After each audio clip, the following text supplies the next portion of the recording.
Moi, je regarde n'importe où. Oui, même si tu veux pas répondre, tu réponds pas. Oh putain, tu me dis de l'enfer. Prêt ? Allez, merci.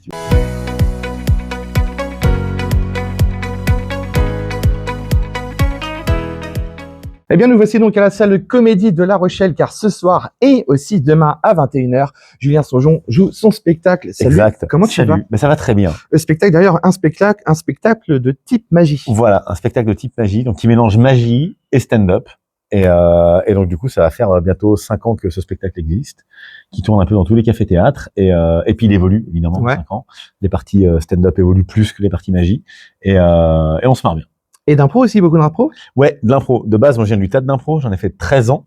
Et bah, le spectacle est évidemment teinté de ça, avec que ce soit les impros, avec les interactions que j'ai avec les gens dans le public, ou même des fois sur le spectacle en lui-même, qui peut prendre des fois une petite tournure différente selon un peu ce que les gens me disent, vont répondre, etc. Donc c'est chouette, quoi. L'avantage, c'est que je m'ennuie pas, parce que le spectacle est différent. Ouais, puis il est vivant, parce que tu fais interagir le public, bien évidemment. Ouais, forcément. Les gens montent sur scène, etc. Ouais. Donc c'est chouette. Alors, je me suis renseigné un petit peu sur toi. Ok. J'ai appris que l'année dernière, tu avais réalisé ta première colioscopie. Ouais, c'est ça. C'était assez douloureux d'ailleurs. Et c'est fou, on se dit à 39 ans, boum, déjà ça tombe, quoi. Mais au moins c'est fait, quoi. Non, par contre, t'as démarré la magie à 30 ans. Ouais, 30 ans. C'est un peu tard, non ? Ouais, c'est hyper tard. Ouais. Mais à la base, j'étais pas du tout appelé à faire ça. Moi, je faisais du théâtre d'impro en amateur. Et donc, je donnais des cours de théâtre et tout. C'était vraiment une activité que j'adorais et que j'adore toujours d'ailleurs. J'en fais malheureusement plus parce que j'ai plus le temps. Mais j'adore le théâtre d'impro. Et en fait, je suis rentré dans la magie par hasard. Et de là, après, ça allait très vite. Au début, tu fais de la magie pour tes potes, après pour les gens un peu tout autour. Puis vu que j'avais un petit réseau théâtre, j'ai commencé à faire des premières parties de quelques collègues. Et hop, et puis après, le spectacle s'est lancé mais hyper vite, en 3 mois. Il y avait rien, et 3 mois après, il y avait le spectacle.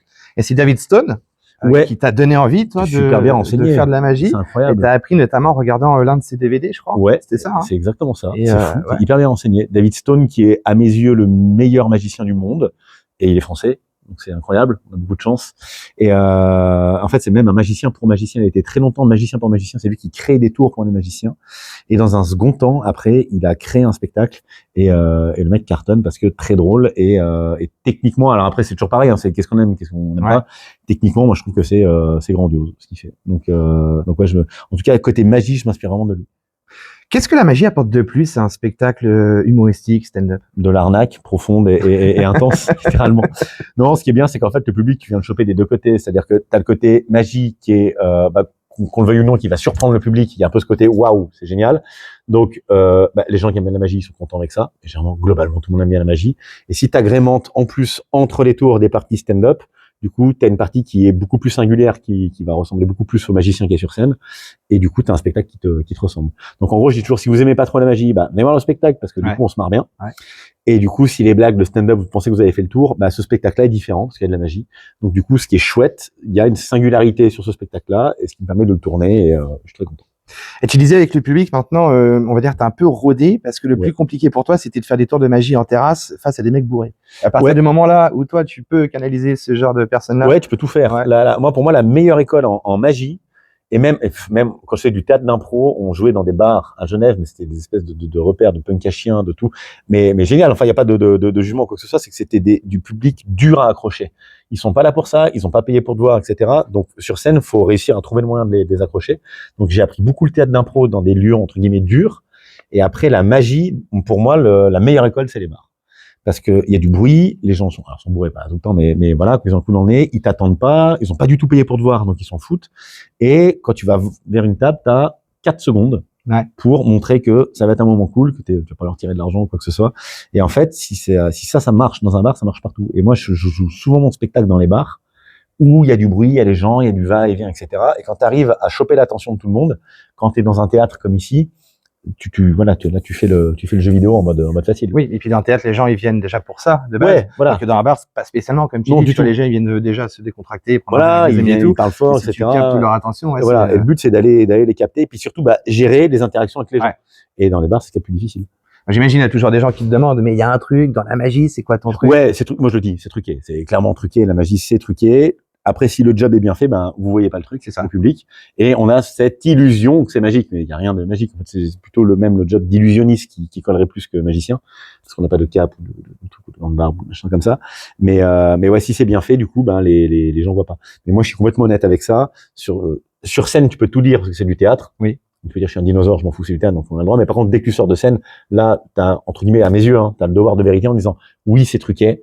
Par contre, ce truc-là, on le garde secret pour nous. Et puis, le but, c'est de vous donner l'illusion, comme quand on regarde un film, quand tu regardes Superman, ils volent pas vraiment. Oui, tu sais qu'ils veulent pas. Là, il y a un fond vert, mais toi, t'es OK pour dire, bon, là, j'ai des sensations, j'ai l'impression. Pour moi, le spectacle, c'est pareil, quoi. Le théâtre, t'as le droit à tout et de tout faire et de tout dire. Par contre, à l'extérieur, oui, en effet, c'est truqué. Même s'il y a un truc, la magie nous fait rêver. C'est pour ça que ce soir à 21h et aussi demain à 21h également, il y a 2 fois plus de spectacles pour 2 fois plus de plaisir.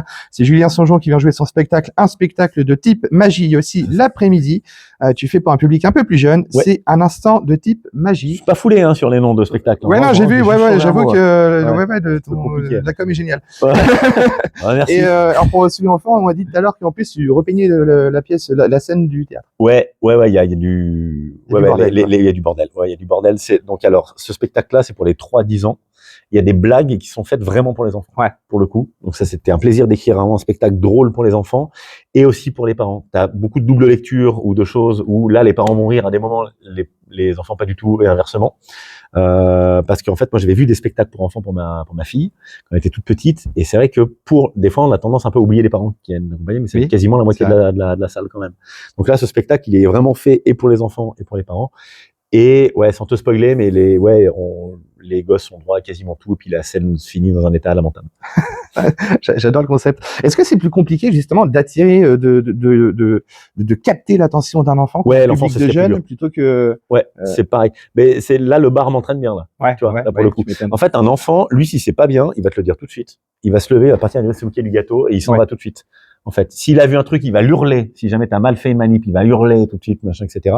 Donc, si t'arrives à capter toujours pareil l'attention des petits, normalement, avec les grands, c'est mieux parce que eux, t'as plus ce truc. Mais c'est vraiment 2 spectacles différents. Autant c'est une suite de performances magiques où je vais vraiment aller chercher les petits, etc. Et puis je les fais participer, ils montent sur scène. Donc ça et j'ai du mal à choisir même ce que je préfère entre les 2 spectacles. Ouais. Spectacle adulte, là, je peux aborder des sujets plus personnels en stand-up, des anecdotes sur la magie, sur tout le long de ma carrière. Ça fait bientôt 10 ans que je fais ça et bientôt 7 ans que je fais ça de manière pro. Donc il y a plein de trucs à raconter et c'est 2 spectacles différents, mais du coup j'ai même du mal à choisir en fait entre les deux. J'ai autant de plaisir à faire pour les enfants que pour les adultes. Oui, tu fais ça depuis 7 ans en pro et à peu près 10 ans parce que avant tu étais ingénieur en aéronautique. Mais t'es super bien renseigné. C'est ça, hein. C'est exactement ça. Je travaille dans l'industrie. Et t'as tout claqué. T'as dit, je vais faire ça. Ouais, alors pas du jour au lendemain non plus, parce qu'il faut pas faire n'importe quoi. Il faut pas faire ça non plus. Donc tout le monde dira, mais quel courage, t'as tout arrêté. Mais non, en fait, moi, au début, il y a le théâtre d'impro qui s'est mis à monter de plus en plus. Après, je suis devenu prof de théâtre, etc. Donc ça me faisait vraiment quasiment une activité, annexe. Donc j'avais mes 42 heures d'usine. Et ensuite, tout le reste, on a vu le téléphone qui a sonné. Oui, il n'y a pas de manque de respect. Ça, après, c'est la magie du montage. Vous ne le verrez pas. Un truc, mais je m'excuse, j'ai envie de mettre en silencieux. Non, t'inquiète, c'est pas grave. Tout va bien. On est à la cool ici. Et voilà, je vois ça. Et en fait, non, ça s'est fait un peu petit à petit. Et à un moment donné, je me suis dit, ouais, ok, je peux vraiment arrêter l'industrie et vivre, entre guillemets, de l'art. Et à la base, moi, j'avais un super beau projet il devait durer 6 mois, qui était au Théâtre Barnabé à Servion, dans le canton de Vaud, en Suisse, qui était une aventure extraordinaire. C'était une revue improvisée et on avait intégré des tours de magie dedans. Ouais. C'était vraiment un truc à grande échelle, un spectacle à grande échelle qu'on a joué presque plus de 30 fois, je crois, ou 35 fois. Enfin, c'était vraiment un gros truc. Et après, j'ai dit, au pire, ça marche pas, je repars dans l'industrie. Mais en fait, le fait d'avoir arrêté l'industrie fait que mon activité de magie après a explosé. Et puis, a explosé, on met toute proportion gardée. Mais en fait, j'en vis mieux que quand j'étais dans l'industrie. J'ai plus de temps libre, je peux m'occuper de ma fille, je fais marrer les gens. Je croise des gens géniaux dans absolument toutes les tournées que je peux faire. L'avantage de ce métier-là, c'est que tu croises des gens qui sont aussi dans le même secteur, et c'est génial. Tu sais que moi aussi, avant, je voulais me lancer j'avais un gros projet, je voulais créer un fromage de chèvre avec des vrais morceaux de chèvre dedans. Mais c'est bestial. Et moi, il faut le faire. Ouais, mais j'ai pas trouvé moi, le jour où je perce, je mets des billes dans ton. C'est vrai? Ouais. Voilà. Et du coup, venez au spectacle. Et là, on recale le truc, venez voir comme ça. On te trouve où après tes prochaines dates? Les prochaines, le mieux, c'est de s'abonner à ma page Instagram, parce qu'en tant que grand professionnel, bam, elle apparaît juste en bas. C'est vachement bien foutu. Parce que là, on le voit pas, mais sur non, on le voit pas, mais les gens le voient pas. Mais c'est génial. Je sais que je joue à Marseille, il me semble, au mois d'avril. Et après, je joue un peu partout, on m'appelle. De toute façon, il y a toutes tes dates sur ton Instagram. Exact. Oui. Comme ça, on s'embête pas. Tac, bam, les dates sont là. Directement. En attendant, il est ce soir. Que je connais pas, mais pardon, je t'écoute. Non, vas-y, je t'en prie. Immense manque de respect. Non, je connais pas vraiment mes dates. Mais c'est pas grave, c'est pour ça qu'il y a Instagram. Voilà, ça sert à ça. De toute façon, ça s'affiche ici, donc il y a aucun souci. Les gens vont être au courant. Mais en attendant, C'est ce soir à la salle Comédie à 21h pour un spectacle de type magie. C'est aussi demain pour 2 fois plus de plaisir, samedi 1er mars à 21h, toujours à la salle Comédie de La Rochelle, pour se lancer dans un spectacle de type magie. Et l'après-midi, on te retrouve aussi pour les enfants. Voilà. T'as les 2 affiches. Il est où verso. Mais c'est à 14h30. C'est là, voilà, je l'ai dessus. 14h30, vendredi 28, donc aujourd'hui. Mais ça s'est passé, voilà, c'était cet après-midi. Mais il y a encore demain, voilà. Et demain, puisque le week-end, les enfants ne vont pas à l'école et que c'est les vacances, et ben venez en profiter, faut venir. Et en plus, ils ont le droit de foutre le bordel sur scène. Ouais. Et ça, on ne le dit pas assez. Cette interview maintenant terminée, Julien. Nous passons à ce que j'appelle la minute blanche. Alors, j'ai très peur, mais alors, est-ce qu'on doit faire un silence de mort ou pas du tout? Non. Qu'est-ce que la minute blanche? Explique-moi. C'est très simple. La minute blanche, c'est la prochaine minute qui arrive. Là, elle est à toi, elle t'appartient. Tu peux dire et faire ce que tu veux. C'est nos censures. Elle démarre maintenant. Et c'est parti, le truc de l'enfer. Non, mais déjà merci à toi. Merci à La Rochelle et toute l'équipe. Ce qui est bien, c'est de remercier tous les gens qu'on ne voit pas, en fait, mais sans eux, il n'y a pas de spectacle. Donc, tout ce qui soit billetterie, ceux qui gèrent les contrats, ceux qui sont en régie, etc. Sans eux, ça marche pas. Et l'avantage que je dis de ce métier-là, on vibre un peu pour la même chose, le théâtre. Et du coup, saluons un peu toutes ces personnes annexes, parce que sans eux, ça marche pas.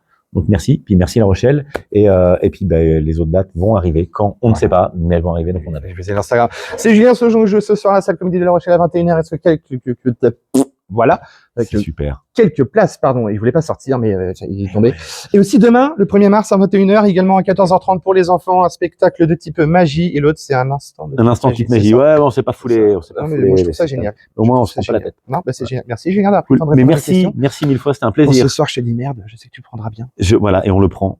Vous êtes clairement invité si vous êtes disponible. Après, si vous n'êtes pas disponible, on vous racontera. Mais je vous invite avec grand plaisir. Et vous pouvez venir. Oui, avec grand plaisir. Par contre, vous, allez, je vous invite aussi, parce qu'il reste très peu de place, donc d'une certaine manière. Voilà, il invite toute la salle. Bon, allez, tac, c'est bon, c'est solvable.